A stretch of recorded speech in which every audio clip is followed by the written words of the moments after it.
Alors ce deuxième message dans cette série, Le vrai vous, je l'ai intitulé « Dieu vous a choisi ». Dieu vous a choisi. Dieu nous a choisis. On va aller du coup dans Éphésiens, tout simplement. Éphésiens chapitre 1.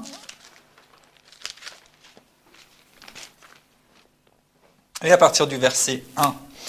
Paul, apôtre de Jésus-Christ, par la volonté de Dieu, aux saints qui sont à Éphèse et aux fidèles en Jésus-Christ.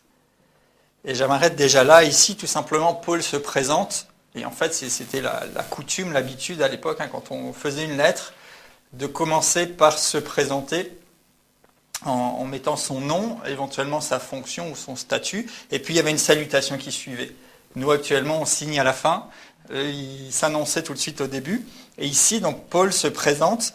Et juste un petit récapitulatif de la vie de Paul. C'était un juif religieux vraiment très fervent, très instruit dans la loi, et qui défendait tellement, ou qui pensait tellement défendre la parole de Dieu et la loi, qu'en fait, il combattait fermement et férocement l'Église et l'Évangile. Donc c'est quelqu'un qui prenait son plaisir à pourchasser les chrétiens, à mener des opérations commando, on pourrait dire, avec des gens pour persécuter l'Église.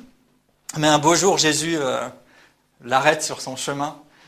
Et il a clairement une révélation de Jésus-Christ et il réalise qu'en fait, en pensant défendre, comme si Dieu en avait besoin, en pensant défendre Dieu et sa vérité, en fait, il était en train de combattre même le Dieu qu'il croyait servir et sa vie va être complètement changée. Et ici, Paul se présente, il dit « Paul, apôtre de Jésus-Christ par la volonté de Dieu ». Apôtre, tout simplement, ça veut dire quelqu'un qui a été envoyé, ou bien un ambassadeur ou un émissaire. Et il dit « par la volonté de Dieu ». Et déjà ici, même dans la présentation de Paul, il insiste sur une chose, sur le fait que c'est par la volonté de Dieu. Autrement dit, sur le fait que c'est Dieu qui l'a choisi. C'est pas Paul qui un beau matin s'est réveillé et a dit « maintenant je suis apôtre de Jésus-Christ et puis je vais vous apprendre comment ça marche et je vais vous enseigner qu'est-ce qu'il faut faire ». Non, c'est Dieu qui l'a choisi et qui a complètement changé le cours de sa vie. Et pour chacun de nous aussi, c'est Dieu qui nous appelle et c'est Dieu qui nous établit.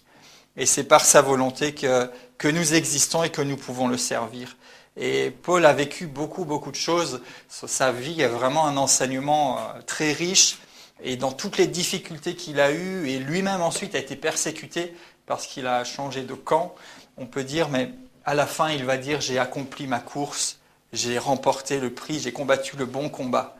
Et ça, c'est une déclaration merveilleuse. Donc, il était vraiment investi d'une mission, d'un appel, parce que Dieu l'avait choisi. Et ici, il met vraiment l'accent sur Jésus-Christ. Il dit Paul, mais apôtre de Jésus-Christ. Donc, c'est pas regardez-moi Paul ce que je vais vous dire, mais en fait, d'une certaine manière, il nous fait aussi comprendre ce que je vous écris là. C'est pas juste moi qui ai envie de vous dire des choses, mais je vous écris en qualité d'envoyé et de messager de Jésus par la volonté de Dieu. Et il écrit aux saints qui sont à Éphèse et aux fidèles en Jésus-Christ. Et en fait, ici, cette épître s'adresse à l'église d'Éphèse, premièrement, c'est vrai, mais elle s'adresse à tous les croyants. Et elle s'adresse du coup à nous aussi, puisque nous sommes aussi les saints et les fidèles en Jésus-Christ. Et d'ailleurs, il est dit que dans les manuscrits originaux, le mot Éphèse n'apparaîtrait pas. En fait, il y aurait un blanc. Alors on pense, et même les érudits de la Bible peuvent souligner que c'était désigné à Éphèse, mais on peut aussi penser, et plusieurs le soutiennent dans les commentaires, qu'en fait c'était une lettre qui était destinée à Éphèse, mais aussi qui devait circuler parmi les autres églises, parce qu'elle concerne tous les saints et fidèles en Jésus-Christ. Et nous faisons partie de ces gens-là. En tout cas, je pense que vous en faites partie. Aux saints, alors vous allez dire, mais est-ce que moi je suis vraiment saint ? Vous êtes saints. Parce que saint, ça veut dire à ceux qui sont mis à part. Et là encore, Dieu vous a choisi, c'est lui qui vous a mis à part. Vous êtes saints. C'est pas saint seulement à cause d'un comportement. Nous, souvent, on dit, ah oui, c'est un saint. Parce que quelqu'un se comporte tellement bien, a l'air de ne jamais avoir fait d'erreur, de faire toujours du bien autour de lui. On dit, c'est un saint. C'est pas ce que vous faites, et ça a été prié aussi tout à l'heure, ou ce que vous ne faites pas qui fait de vous un saint. C'est Dieu qui a choisi, qui vous a choisi et qui vous a mis à part. vous êtes saints. Ça, c'est ce que Dieu a fait. Et ici, Paul écrit aux saints et aux fidèles. En fait, le saint que vous êtes, c'est ce que Dieu a choisi de faire. Et le fidèle, c'est parce que vous avez répondu à l'appel de Dieu d'être saint. Parce que fidèle, là aussi, c'est pas forcément au sens qu'on a l'habitude de voir, où c'est quelqu'un qui persévère et qui demeure fermement dans quelque chose, même si ça en fait partie. Mais en fait, le fidèle, c'est littéralement celui qui a foi. Et en anglais, fidèle, on dit faithful, ça veut dire plein de foi. Et donc le sens ressort mieux aussi. Donc c'est pas juste une question de durée, c'est-à-dire que même si vous ne croyez au Seigneur Jésus que depuis hier, ou même depuis ce matin, vous êtes déjà infidèle. Parce qu'en fait, quand vous avez mis foi dans le fait que Dieu vous a mis à part, vous êtes saint et fidèle. Donc si vous avez été mis à part par Dieu, et ce n'est pas si, je vous le dis, et si vous n'en êtes pas sûr, je vous l'affirme, vous êtes saint, parce que vous avez répondu à l'appel de Dieu, vous avez mis foi en lui. Donc cette épître s'adresse aux saints et aux fidèles. Dieu nous a choisis et nous a appelés, et nous avons répondu à son appel. Verset 2, « Que la grâce et la paix vous soient données de la part de Dieu notre Père et du Seigneur Jésus-Christ. » Donc ici, Paul, comme je disais, met une salutation, et c'était souvent chez lui qu'il disait « grâce et paix ». Que la grâce et la paix vous soient données. C'était comme une salutation et une bénédiction. La grâce, l'une des définitions les plus communes, c'est la faveur imméritée de Dieu, et c'est ça complètement.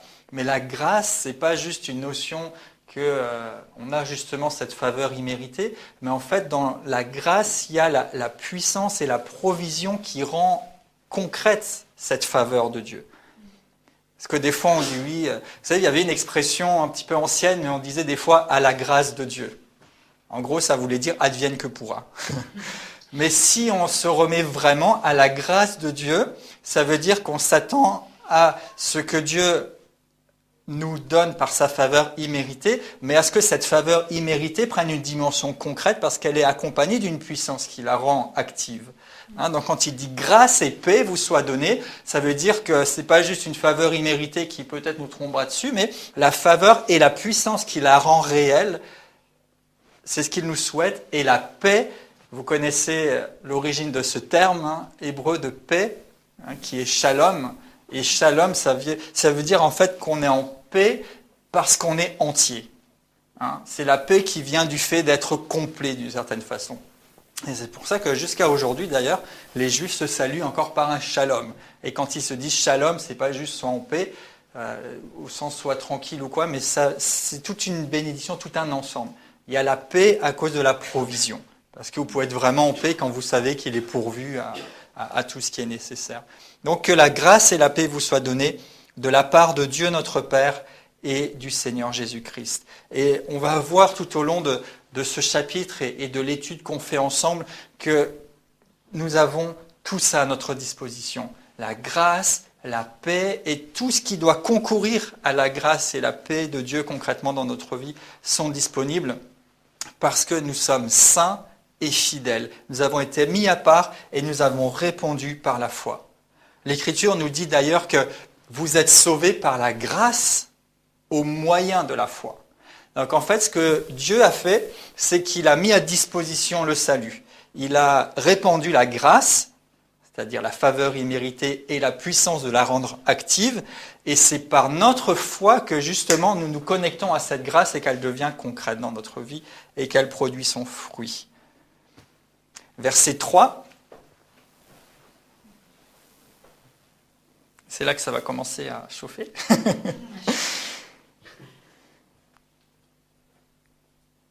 Béni soit le Dieu et Père de notre Seigneur Jésus-Christ, qui nous a bénis de toute bénédiction spirituelle dans les lieux célestes en Christ. Déjà, rien que ce verset, il y a de quoi méditer, réfléchir, le répéter et intégrer jusqu'à ce que ça devienne quelque chose qui fasse vraiment partie de nous et que toute sa teneur soit libérée. Béni soit le Dieu et Père de notre Seigneur Jésus-Christ, qui nous a bénis. Ça veut dire que c'est fait.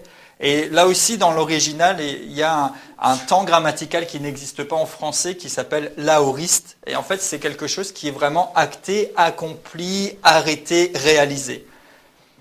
Et nous, quand on parle effectivement au passé, on dit « il nous a bénis », c'est fait, mais c'est pas seulement fait, c'est quelque chose qui est acté, réalisé, accompli et qui est continuel. Donc en fait, Dieu nous a bénis, une fois pour toutes, c'est fait en Jésus-Christ, mais ça a un effet continuel. C'est-à-dire qu'à chaque seconde, à chaque instant, Dieu m'a béni. Alors nous, on dirait peut-être, Dieu m'a béni, il me bénit et il me bénira. Mais en fait, il l'a fait une fois pour toutes. Parce que dans il me bénira, il peut y avoir une petite part on n'est pas tout à fait sûr de ce qui va se passer demain. Mais je sais qu'il m'a béni et que continuellement, cette bénédiction qu'il a réalisée continue et va se manifester dans toute ma vie. Et en fait, ici, Paul, je l'imagine un peu commencer à écrire, et dans le texte original, les versets 3 à 14, c'est une seule phrase. C'est une seule phrase. Et vous savez, les derniers mois, j'ai souvent voyagé à cause de l'activité professionnelle que j'ai exercée pendant un moment. Et parfois, quand je rentrais à la maison, après une semaine d'absence ou quoi, les enfants me sautaient dessus. C'est toujours une sensation très agréable. Et puis d'un coup, ils commençaient à vouloir raconter toute leur semaine. Donc c'était, oui papa, tu sais, à l'école, il y avait ceci et cela. Et puis après, on est allé au parc et on a fait ça. Et puis, il y a Tati qui a téléphoné. Et puis, ils lâchaient tout ce qu'ils avaient à lâcher parce qu'il y avait une joie, un plaisir de me retrouver et comme une espèce d'urgence de redonner toutes les nouvelles. Et en fait, ici, c'est comme si Paul avait cette espèce d'urgence, et je crois cette espèce d'urgence produite par le Saint-Esprit, de dire aux Éphésiens et de nous dire à nous tous, les saints et fidèles en Jésus-Christ, ce que nous avons en lui. Et cette bénédiction qui nous a été mise à disposition. Donc, on peut imaginer que si ce n'était pas écrit, vous pouvez imaginer un instant Paul rentrer dans cette pièce et nous dire... Ô chers fidèles et saints en Jésus-Christ, béni soit le Dieu et Père de notre Seigneur Jésus-Christ, qui nous a bénis de toute bénédiction spirituelle dans les lieux célestes en Christ. En lui, Dieu nous a élus avant la fondation du monde pour que nous soyons saints et irréprochables devant lui. Il nous a prédestinés à être... dans son amour, ses enfants d'adoption par Jésus-Christ, selon le bon plaisir de sa volonté, pour célébrer la gloire de sa grâce dont il nous a favorisés dans le bien-aimé. En lui, nous avons la rédemption par son sang, le pardon des péchés selon la richesse de sa grâce que Dieu a répandue abondamment sur nous par toute espèce de sagesse et d'intelligence. Il nous a fait connaître le mystère de sa volonté selon le bienveillant dessein qu'il avait formé en lui-même pour le mettre à exécution lorsque les temps seraient accomplis de réunir toutes choses en Christ, celles qui sont dans les cieux et celles qui sont sur la terre. En lui, nous sommes aussi devenus héritiers, ayant été prédestinés selon le plan de celui qui opère toutes choses d'après le conseil de sa volonté, afin que nous servions à célébrer sa gloire, nous qui d'avance avons espéré en Christ. En lui, vous aussi, après avoir entendu la parole de vérité, l'évangile de votre salut, vous avez cru et vous avez été scellés du Saint-Esprit qui avait été promis, lequel est un gage de notre héritage pour la rédemption de ceux que Dieu s'est acquis pour célébrer sa gloire. Apportez-moi un peu d'eau. Imaginez que c'est une phrase. Et à travers ça, ce qui m'a interpellé, c'est que ça m'a vraiment donné cette impression que c'est comme s'il sentait, il faut que je leur dise cette bénédiction, cette grâce. C'est oui, comme un feu, quelque chose qui brûle et il fallait que ça sorte. Waouh! Alors évidemment, on va s'arrêter un peu plus sur chaque partie, mais il y a tellement de richesse, quelque chose de tellement puissant et magnifique là-dedans. Et je l'avais dit dans l'introduction, ce que j'aime beaucoup dans l'épître aux Éphésiens, c'est qu'il y a vraiment un concentré. Dans d'autres épîtres, il explique très en détail. Par exemple, Romains, il explique beaucoup le rapport par rapport à la loi et la grâce, et il rentre dans beaucoup plus d'explications, il y va beaucoup plus progressivement, et sûrement on en a besoin par moment, mais là, dans Éphésiens, il veut vraiment appuyer sur les vérités. C'est un petit peu comme il nous les donne telles quelles, presque de but en blanc, mais on peut avoir l'impression que plein d'informations nous tombent dessus d'un coup, mais ce que ça doit produire, c'est waouh, quelque part, c'est comme s'il veut nous faire comprendre, mais attends, c'est pas fini. Et d'ailleurs, ça me fait penser, il y a quelque temps, je ne sais plus pourquoi c'était, j'espère que c'est pas trop une mauvaise pub, mais il y avait une pub, un moment où la personne arrivait, je ne sais pas si c'était dans une boutique, et puis il disait oui, donc vous pouvez avoir ci, ça, ça, et puis la personne disait et c'est pas fini.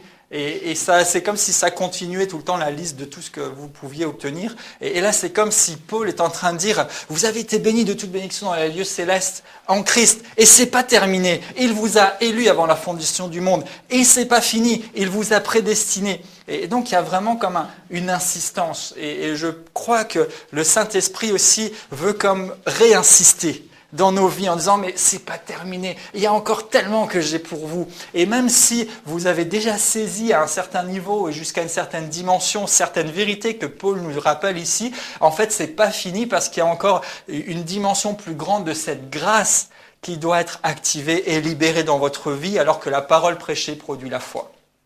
Et je crois de tout mon cœur, et c'est ma prière, que nous puissions chacun expérimenter dans une dimension encore plus importante que nous l'avons fait jusqu'à présent, les vérités contenues dans ce livre, ces vérités sur le vrai vous. Je veux que vous deveniez, à travers ces enseignements, encore un petit peu plus ressemblant à celui que vous êtes vraiment.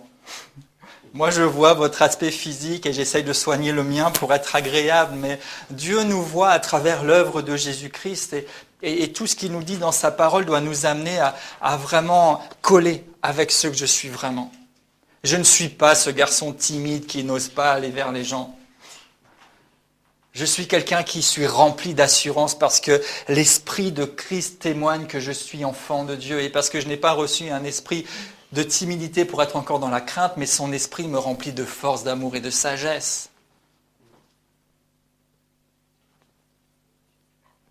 Waouh! Béni soit le Dieu et Père de notre Seigneur Jésus-Christ, qui nous a bénis de toute bénédiction spirituelle dans les lieux célestes en Christ. C'est déjà fait. Il vous a bénis et cette bénédiction est continuelle. Et il vous a bénis de toute bénédiction spirituelle dans les lieux célestes en Christ. De toute bénédiction. Il a tout fait. Il a tout mis à disposition. Jésus n'a-t-il pas dit, lorsqu'il était à la croix, tout est accompli.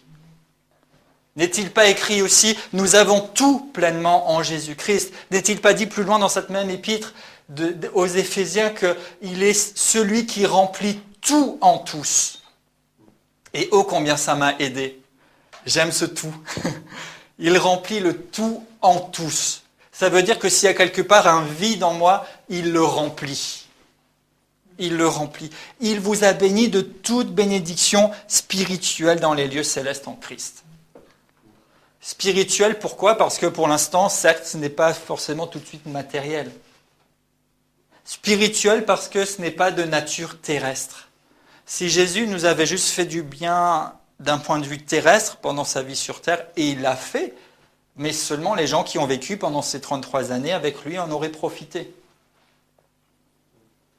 Alors que nous, aujourd'hui, et c'est encore une fois quelque chose qui est fait une fois et acté, mais qui est continuellement valable, eh bien, à travers toutes les générations et pendant tous les siècles et jusqu'à ce qu'ils reviennent, nous avons tous toute bénédiction à disposition.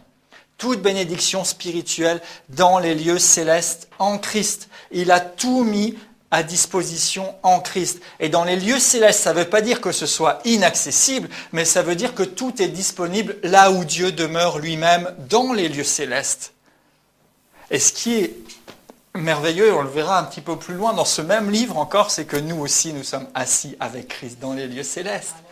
Donc vous avez été bénis de toute bénédiction spirituelle dans les lieux célestes. C'est pas comme si c'est quelque chose qui est loin là-haut, mais en même temps, vous êtes assis dans les lieux célestes en Christ. Donc toute bénédiction spirituelle dans les lieux célestes sont déjà finalement en vous puisque vous êtes assis là.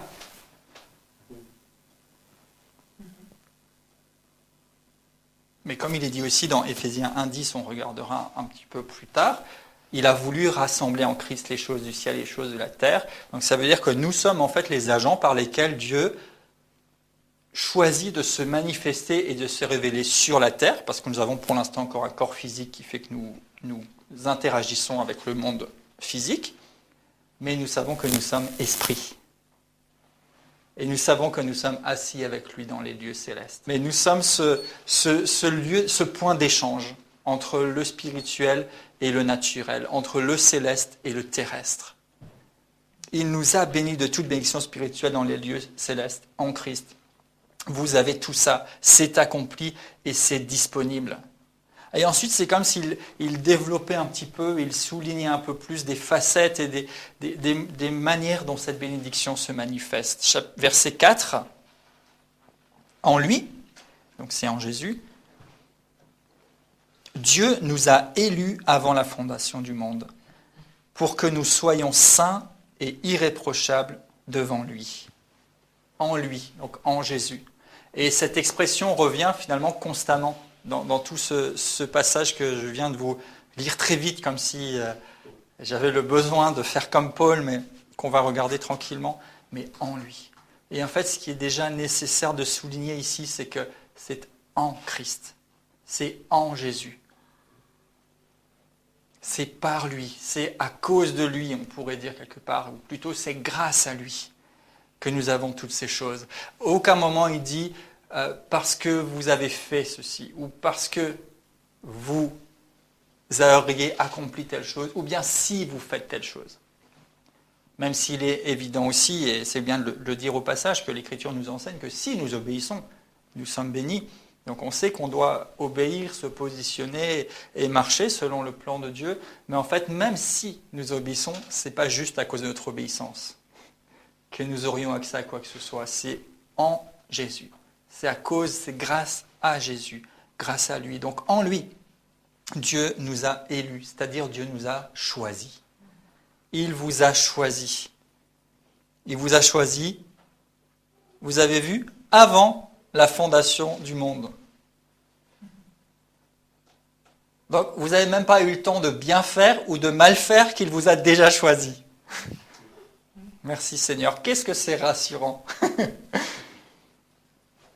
Et qu'est-ce que ça nous garde aussi dans notre place d'humilité, parce que personne ne peut dire c'est parce que moi j'ai bien fait qu'il m'a choisi. Non, c'était avant la fondation du monde, donc tu n'avais rien encore fait. Et tu n'existais même pas.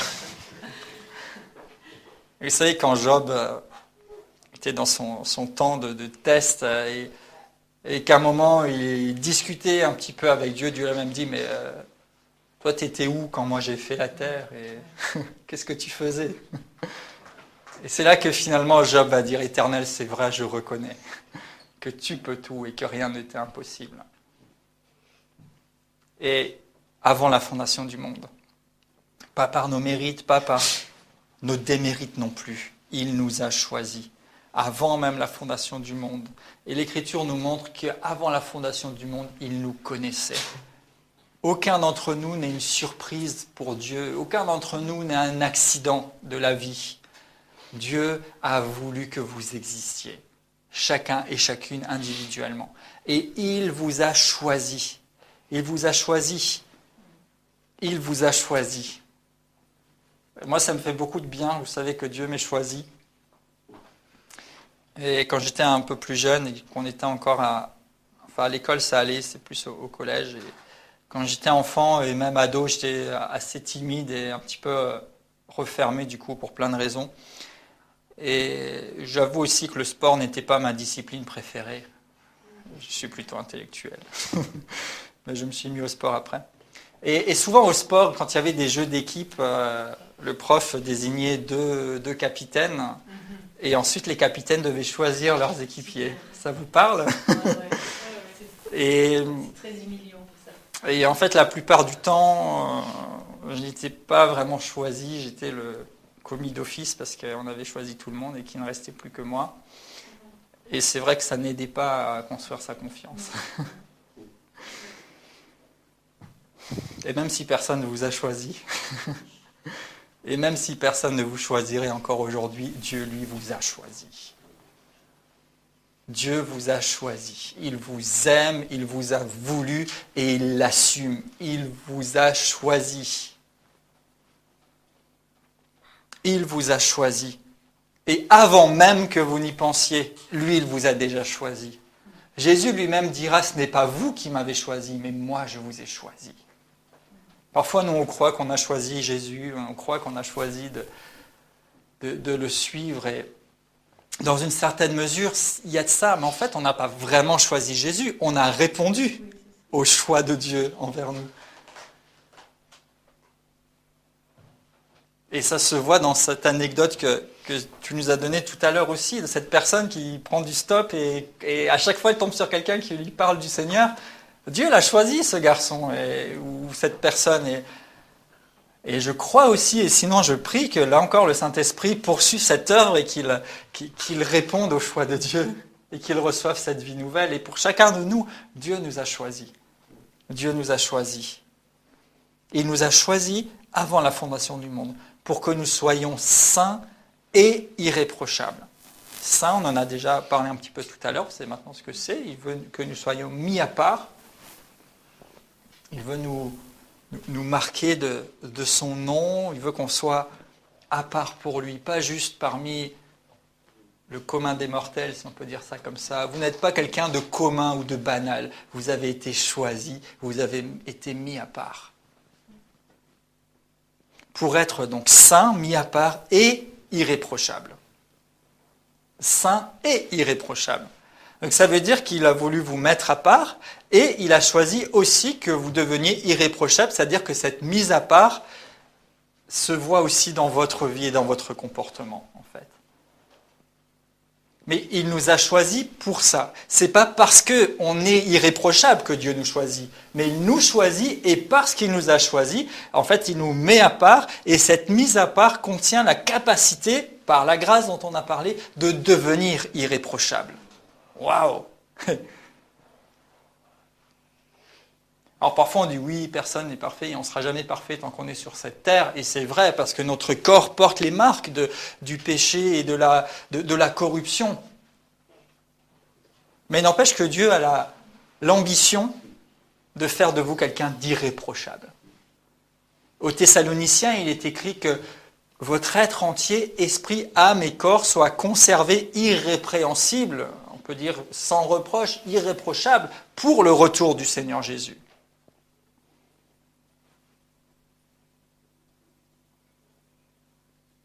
Et je crois que c'est dans l'une des épîtres de Pierre qu'il est dit aussi que celui qui appartient à Dieu ne pêche pas, et le malin ne le touche pas. Mais heureusement, comme je disais tout à l'heure, si ça peut nous arriver encore de faire des erreurs et de pécher, nous pouvons nous repentir, être restaurés. Mais l'idée de Dieu et son plaisir et le choix qu'il a fait, c'est que nous puissions devenir carrément irréprochables. Waouh! Mais il nous a choisis avant ça. Et c'est parce qu'il nous a choisis que nous pouvons le devenir devant lui. Et en fait, nous pouvons le devenir devant lui en tant que personne qui vit aujourd'hui sur cette terre. Mais ce qui est merveilleux et glorieux comme dimension, c'est qu'en fait, Dieu nous a choisis pour être saints et irréprochables. Et en fait, quand il nous regarde en Christ. Et Christ est irréprochable. Parce que l'Écriture dit qu'il n'a pas commis un seul péché. Il a été tenté en toutes choses, il n'a commis aucun péché. Et en lui, comme tu le dis Joël, et c'est exactement ça, on est déjà irréprochable. Le vrai vous, mes amis, est irréprochable. Oh, waouh! Hey. Il n'y a que moi que ça réveille, mais ça va vous réveiller parce que quand ça va s'allumer, vous savez, des fois il y a des petites lumières qui s'allument. Après, il y en a qui sont plus expressifs que d'autres aussi, et vous avez le droit de l'être moins que moi, il n'y a pas de problème. Mais c'est pour ça, waouh, merci Seigneur pour ce titre-là que j'aime vraiment. Vous savez, j'aime les bons titres. Des fois, on dit, bon, un titre, c'est un accessoire, mais si vous prêchez la parole à quelqu'un, ou si vous exhortez quelqu'un, ou je ne sais pas, si vous arrivez à mettre un bon titre qui est inspiré, déjà ça, c'est puissant. Le vrai vous. Et là, je ne suis pas en train de vous parler de vous tel qu'on peut se voir ou se connaître ou interagir aujourd'hui, même si j'aimerais dire de chacun de vous que vous êtes irréprochable, et peut-être qu'avec ceux que je connais de vous, je pourrais penser que certains le soient, mais vous savez en vous-même où vous en êtes. Le vous physique et charnel, disons, d'aujourd'hui, mais plus vous méditez et vous associez foi au vrai vous, et plus le vrai vous sera le vous. Je ne sais pas si vous... ou plus vous serez le vrai vous. En fait, celui à qui on peut encore faire des reproches aujourd'hui, c'est le vous en devenir. Et en fait, quelque part, on est en devenir du vrai nous. Vous savez, quand quelqu'un est un apprenti, il fait un apprentissage au début, peut-être que s'il fait de la menuiserie, il ne coupe pas la pièce exactement comme il faut. Il est un menuisier en devenir. Et quand il devient un artisan accompli, il coupe super parfaitement sa pièce. Pourtant, c'était lui déjà. Et potentiellement, il pouvait devenir celui qui coupait parfaitement parce qu'il savait comment ça devait se faire. Mais il fallait qu'il s'exerce jusqu'à ce qu'il y arrive. Et en fait, quelque part, on a besoin de s'exercer à être celui que nous sommes vraiment. Et ce qui est merveilleux, c'est que celui que nous sommes vraiment, c'est pas comme le métier qu'on apprend où nous-mêmes on doit intégrer des choses et faire en sorte d'y arriver. C'est que celui que nous sommes vraiment, nous le sommes déjà parce que quelqu'un d'autre a payé pour que nous le soyons. Nous sommes plus que vainqueurs par celui qui nous a aimés. Ce plus que vainqueur, c'est tellement bien cette expression. Pourquoi plus que vainqueur? Parce que c'est quelqu'un d'autre qui a couru, mais c'est toi qui as la médaille. C'est Jésus qui a payé. Et parce que Jésus a payé, nous sommes déjà irréprochables. Et celui qui n'est pas encore reprochable, vous savez, si quelquefois vous êtes découragé, ou même vous pouvez vous en vouloir à vous-même, ou parfois être même énervé devant certaines erreurs que vous faites, j'allais dire, ne le prenez pas personnellement. Alors intellectuellement, c'est un peu gênant, parce que c'est bien vous, mais rappelez-vous à vous-même que ça, c'est pas le vrai vous. Hein? Si vous loupez, non, ça, c'est pas moi, en fait. Alors, c'est pas que vous reniez les faiblesses que vous avez, nous sommes conscients, et c'est bien d'être conscient de certaines de nos faiblesses ou de nos fautes. Mais c'est dire là, celui qui s'est loupé, c'est pas le vrai moi. Le vrai moi est irréprochable. Le vrai moi est capable. Le vrai moi est inspiré. Le vrai moi est accepté de Dieu. Le vrai moi est efficace. Le vrai moi est aimant. Le vrai moi est communicant. Et quand j'ai échoué, c'est juste que je n'étais pas vraiment moi.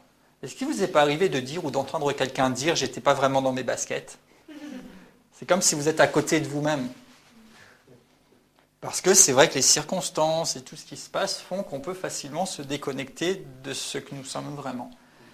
Et juste nous laisser aller, et c'est pour ça que l'Écriture nous enseigne de veiller sur notre âme, et nous avons autorité sur notre âme. Et David, ce grand chantre de l'Éternel, devait dire « Mon âme bénit l'Éternel. Mon âme, je t'ordonne de bénir l'Éternel et de n'oublier aucun de ses bienfaits. » Quelquefois, il discute avec son âme au psaume 42, il me semble, il dit « Pourquoi t'as battu au-dedans de moi mon âme? Espère en l'Éternel. » Qu'elle va dire, il est schizophrène le gars ou quoi? Non. Mais c'est qu'il savait que celui qui était en train de s'abattre, là, en lui, c'était pas vraiment lui. Le vrai lui, il faisait confiance à Dieu. Donc celui qui hésite ou qui doute quant au résultat qu'il attend, c'est pas le vrai vous. Le vrai vous a confiance en Dieu et sait qu'il a un avenir et une espérance. Le vrai vous est saint et irréprochable. Il vous a choisi pour ça. Verset 5, il nous a prédestinés dans son amour à être ses enfants d'adoption par Jésus-Christ, selon le bon plaisir de sa volonté. Il nous a prédestiné. Ça veut dire qu'il a prévu à l'avance, dans son amour, à être ses enfants d'adoption par Jésus-Christ, selon le plaisir de sa volonté. Là encore, c'est le bénéfice de l'œuvre de Christ. Il nous a choisis, il nous a élus en lui. Et je voudrais juste ici vous ouvrir les yeux sur quelque chose. C'est que en Christ, Dieu nous a élus avant la fondation du monde pour tout ce qui suit. Mais ça vient encore une fois souligner que ça ne vient pas de nous. En fait, c'est comme quand il est dit « Il nous a bénis de toute bénédiction spirituelle dans les lieux célestes » en Christ. On peut dire aussi « Il nous a élus en Christ ». Donc en fait, c'est parce que je suis en Christ que je suis élu. Et c'est parce qu'il a fait tout ce qu'il fallait aussi que je peux être en lui. Mais en fait, tout ça, c'est vraiment entrelacé. Mais il nous a prédestinés dans son amour. Prédestinés, ça a donné lieu aussi à beaucoup de discussions, et à certains concepts ou dogmes de la prédestination, et à certaines dérives sectaires aussi à ce sujet, en supposant que certains étaient prédestinés et d'autres pas, que certains étaient élus et d'autres pas, mais c'est de loin pas ce que ce passage veut nous dire. En fait, il nous a prédestinés, il nous a tous prédestinés en Christ.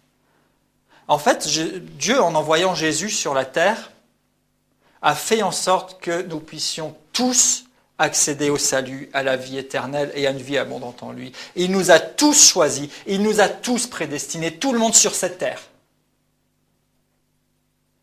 Tout le monde est choisi, tout le monde est prédestiné. Ça ne veut pas dire que certains sont prédestinés et d'autres de toute façon ne croiront jamais et de toute façon se perdront parce qu'ils ne sont pas choisis. Non, parce qu'ailleurs dans l'Écriture, il est dit que Dieu veut que personne ne périsse et que tous parviennent au salut.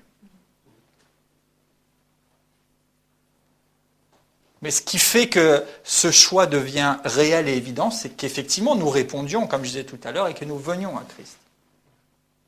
Alors quelqu'un pourrait dire, oui, mais moi je ne me sens pas vraiment attiré par les choses de Dieu ou je ne sais pas quoi, comme si ce n'était pas pour moi ces choses-là. Peut-être que pour l'instant la personne pense que ce n'est pas pour elle, mais c'est pour elle. Parce que l'Écriture dit aussi que tous ont péché et sont privés de la gloire de Dieu. Pourquoi tous seraient-ils privés d'une chose à laquelle ils n'auraient pas eu accès au départ? Vous pouvez être privé que d'une chose qui vous est acquise. Donc si l'Écriture dit que tous sont privés de la gloire de Dieu à cause du péché, ça veut dire que tous étaient supposés être au bénéfice de la gloire de Dieu. Et à travers l'œuvre rédemptrice de Christ, il nous redonne cet accès pour que le péché qui a construit cette muraille entre Dieu et nous soit complètement détruit et que de nouveau nous puissions être au bénéfice de sa grâce, de sa gloire, de tout l'héritage, de toutes ses merveilles. Et il nous a prédestinés dans son amour. Car Dieu a tant aimé le monde qu'il a donné son Fils unique, afin que quiconque, afin que chacun, afin que tout le monde qui croit en lui ne périsse pas, mais qu'il ait la vie éternelle. Il nous a prédestinés dans son amour à être ses enfants d'adoption par Jésus-Christ. Il nous a adoptés. Il nous a donné la position de fils, de fille, ses enfants d'adoption par Jésus-Christ. Il ne nous a pas juste choisis pour se construire une espèce de troupeau, juste un peuple qui lui serve, mais il nous a choisis pour être ses enfants. Il nous a adoptés. Quand vous adoptez quelqu'un ou quand vous adoptez même quelque chose, d'ailleurs, en fait, vous épousez, vous faites un, vous intégrez la chose en vous d'une certaine manière. En fait, c'est ce que Dieu a fait. Dieu a voulu nous adopter, nous ramener en lui. Jean 17, Jésus prie que, Père, que comme toi et moi nous sommes un, ce que tu m'as donné puisse être un aussi, moi en eux, toi en moi. Et j'utilise parfois cette image, ça fait comme à la fin on ne s'y retrouve même plus. Mais c'est ça, en fait, Dieu veut cette espèce de, pas de confusion au sens négatif du terme, mais cette espèce de il veut nous intégrer en lui. Il nous a adoptés, il a fait de nous un fils, une fille. Quand vous adoptez quelqu'un, il porte votre nom. Et qu'est-ce que c'est puissant qu'un nom? Et qu'est-ce que ça peut faire mal qu'un nom? Vous savez, il y a des noms de famille qui sont difficiles à porter. À cause de quelqu'un de très éloigné ou à cause parfois de ce qui a pu se passer dans une famille, dans une maison, dans un village ou dans des générations, vous traînez ça avec un nom. Et peut-être certains portent-ils un nom difficile à porter, mais Dieu vous a adoptés. Dieu nous a tous prédestinés à être adoptés par Jésus-Christ et à ne plus maintenant porter ce nom qui nous pèse, qui nous lie, qui nous enchaîne, qui nous condamne. Mais en fait, nous sommes maintenant porteurs du nom de Jésus. Le sang qui coule dans nos veines physiquement est certes ce sang de groupe, Joël sera plus experte que ça pour ça que moi, mais d'un groupe ou d'un autre parce que nous l'avons hérité de nos parents physiques, mais en réalité le sang qui parle dans ta vie, ce n'est plus le sang de tes ancêtres, ce n'est plus le sang de ta famille, mais le sang qui parle dans ta vie, c'est le sang de Jésus. Le sang de Jésus parle pureté, le sang de Jésus parle sainteté, le sang de Jésus parle liberté dans ta vie. Plus de condamnation, plus d'héritage douteux, plus d'avenir écrit à l'avance. Est-ce que vous n'avez pas des fois entendu des gens dire de toute façon dans cette famille, ils ratent tous à chaque fois? De toute façon, ils ont tous essayé de se marier, ils ont tous divorcé au moins 5 ou 6 fois. Ça sera pareil pour toi, il ne faut pas rêver mon petit. Oh, te fais pas trop d'illusions dans notre famille, tu sais, on est tous des pauvres ouvriers au SMIC toute notre vie, n'essaye même pas quelque chose d'autre. Ben oui, et c'est tellement vrai. Mais vous avez été adoptés par Dieu, le Créateur des cieux et de la terre. Et vous portez maintenant le nom de Jésus et le sang de Jésus. C'est ce qui définit le vrai vous. Et le vrai vous est celui qui va retourner le cycle dans votre génération. Vous allez ouvrir une nouvelle lignée. Peut-être qu'il y a eu des générations et des dynasties d'échecs, de banqueroutes, de ratés, de catastrophes et de toutes sortes de choses. Mais ça va changer avec toi si tu comprends qui est le vrai toi en Jésus-Christ. L'évangile est une puissance pour le salut de quiconque croit.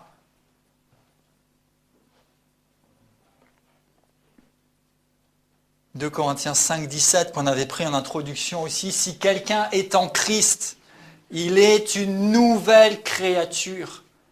Et là encore, comme si ce n'était pas assez clair, il rajoute, voici, toutes choses sont devenues nouvelles. Les choses anciennes sont passées. Alors aucun de nous, parce que nous usons d'honneur et de respect pour nos parents et nos grands-parents et nos ancêtres, et c'est important de le faire en toutes circonstances, mais ce n'est pas parce que vous honorez et vous respectez vos familles et vos ancêtres que vous devez forcément reproduire les mêmes schémas. Vous pouvez les aimer et les honorer parce que s'ils n'existaient pas, vous ne seriez pas là, mais vous n'êtes pas censé louper parce qu'ils ont loupé.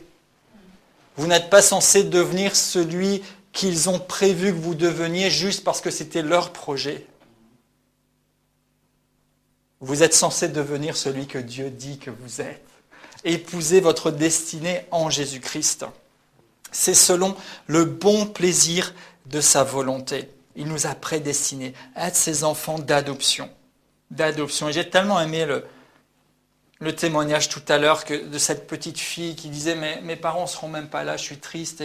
Et juste d'être capable de se positionner et de dire « mais moi je serai là pour toi ».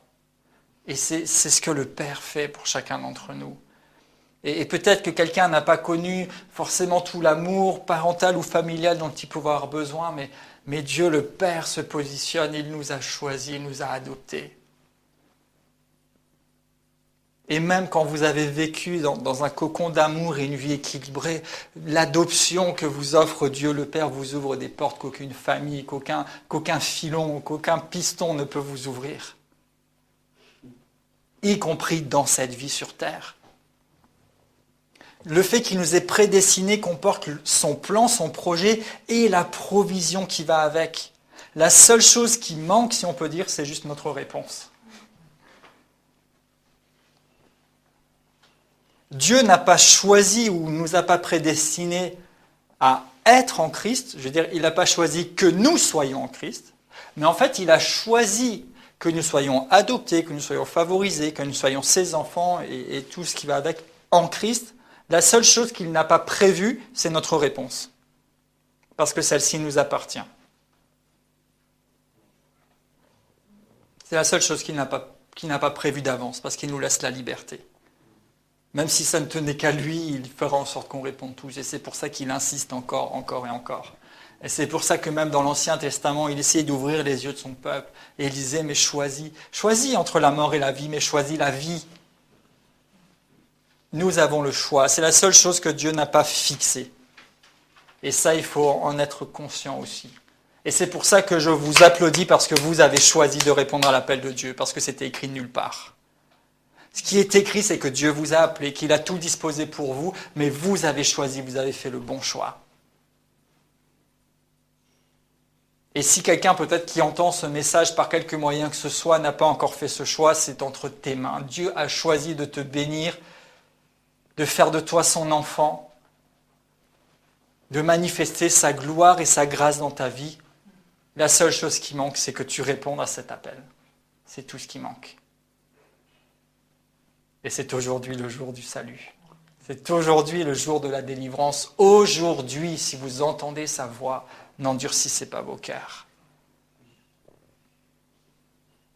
Son but, son projet, je vais arrêter là pour aujourd'hui.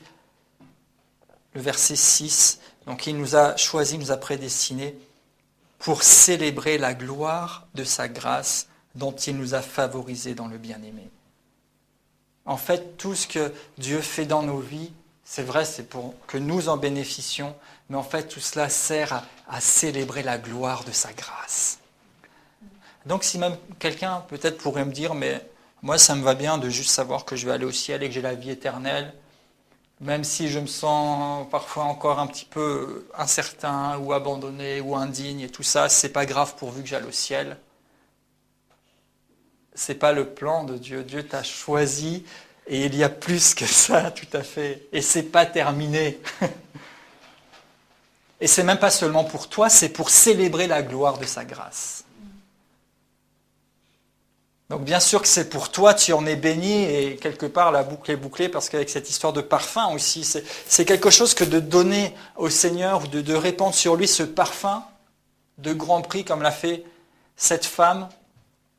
Mais ça a évidemment fait du bien au Seigneur Jésus, ça a fait du bien aux gens qui étaient autour, et ça lui a fait du bien à elle.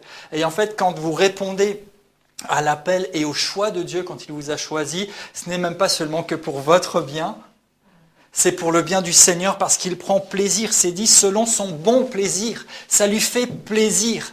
Et en fait, le terme est faible, parce qu'on a beaucoup banalisé les termes. Ça lui donne ce sentiment, on pourrait dire, d'accomplissement. Quand vous choisissez de faire du bien à quelqu'un et qu'il le refuse, quelle frustration.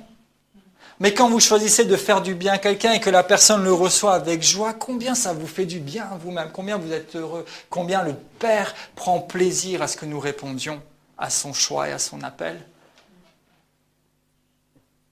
Et ça fait du bien à tous ceux qui sont autour, parce que ça célèbre, ça fait se répandre la bonne odeur de Christ. On voit la lumière de Dieu révélée à travers le fait que vous viviez comme le vrai vous. Dieu vous a choisi. Et je conclurai en disant que Dieu vous a choisi. Mais est-ce que vous l'avez choisi ? Père, merci pour cette parole ce matin. C'est tellement merveilleux de savoir que tu m'as choisi, que tu nous as choisis chacun autant que nous sommes.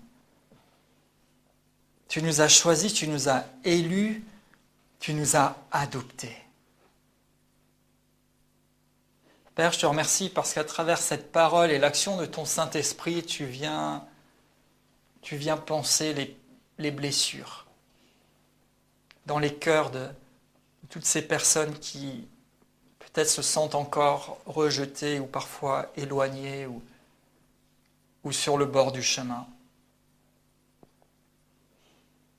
Je prie, Seigneur, que par ta parole, tu viennes leur donner la conscience et la confiance en ce qu'ils sont aimés et choisis. Quelqu'un a voulu d'eux. Tu as voulu d'eux. Je prie, Seigneur, que par ton esprit, comme c'est écrit, tu viennes rendre témoignage à notre esprit. Nous-mêmes qui avons déjà goûté à ta grâce et qui cheminons avec toi depuis un certain temps, je te demande et je prie, Seigneur, que tu viennes encore témoigner à notre esprit que nous sommes enfants de Dieu et que tu viennes témoigner du vrai nous. Ce vrai nous qui est saint et irréprochable. Ce vrai nous qui est un enfant d'adoption.